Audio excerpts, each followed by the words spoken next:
ঢাকা শহরের ব্যস্ত রাস্তা, কর্মব্যস্ত সময় কাটিয়ে সচিবালয় থেকে গুলশানে নিজের বাসভবনে ফিরছিলেন প্রধানমন্ত্রী তারেক রহমান। সেখানেই ক্যামেরার লেন্স খুঁজে নেয় বিশেষ এক মুহূর্ত। ফোনে কথা বলছিলেন প্রধানমন্ত্রী তারেক রহমান, আর সেখান থেকেই তার ব্যবহৃত ফোন নিয়ে শুরু হয় জল্পনা কল্পনা। হঠাৎই আলোচনায় আসার কারণ, প্রধানমন্ত্রী তারেক রহমানের হাতে দেখা গেছে সহজে চোখে পড়ে না এমন এক মডেলের ফোন।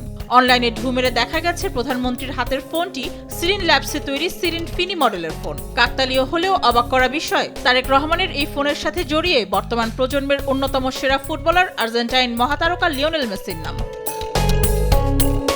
সিরিন ফিনি মডেলের ফোনের ব্র্যান্ড অ্যাম্বাসাডর ছিলেন লিওনেল মেসি। 2017 সালে সিরিন ল্যাবসের সাথে চুক্তি করেন আর্জেন্টাইন এ সুপারস্টার। এটি বিশ্বের প্রথম ব্লকচেইন টেকনোলজির ফোন, যা প্রথম বাজারে আসে 2018 সালে। এর পরের বছরই এটি লঞ্চ করা হয় বাংলাদেশে। মেসির পাশাপাশি সিরিন ল্যাবসের ফোনের প্রতিনিধিত্ব করেছেন বিশ্বখ্যাত boxer Gennady Golovkin, Russian model Irina Shayk, Hollywood অভিনেতা লিওনার্দো ডিক্যাপ্রিও এবং টম হার্ডির মতো তারকারা। একজন প্রধানমন্ত্রীর ফোন যতটা সিকিউর থাকা দরকার, তার সবকিছুই আছে সিরিন ফিনি স্মার্টফোনে। এই ফোনের এই তথ্য হ্যাক হওয়ার কোনো আশঙ্কা। ফোনের আসল রহস্য লুকিয়ে আছে এর সিকিউরিটি সিস্টেমে। এর বিশেষ বৈশিষ্ট্য অন্য জায়গায়। ফোনে লুকিয়ে আছে বিশেষ এক গোপন স্ক্রিন।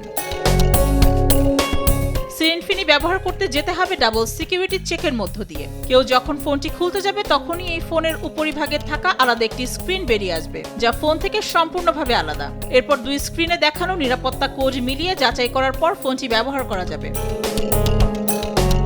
কৌতূহলী মনের প্রশ্ন, এই ফোনের দাম কত? এই ফোন ব্যবহার করতে গুনতে হবে $999 থেকে $3500, বাংলাদেশি মুদ্রায় যার দাম পড়বে $1,22,000 থেকে $4,24,000 টাকা। সিরিন ল্যাবসের ফোনে ব্লকচেইন নিরাপত্তা থাকলেও ফোনটি বাংলাদেশে ব্যবসা সফল হয়নি এর হাই সিকিউরিটি সিস্টেমের কারণে।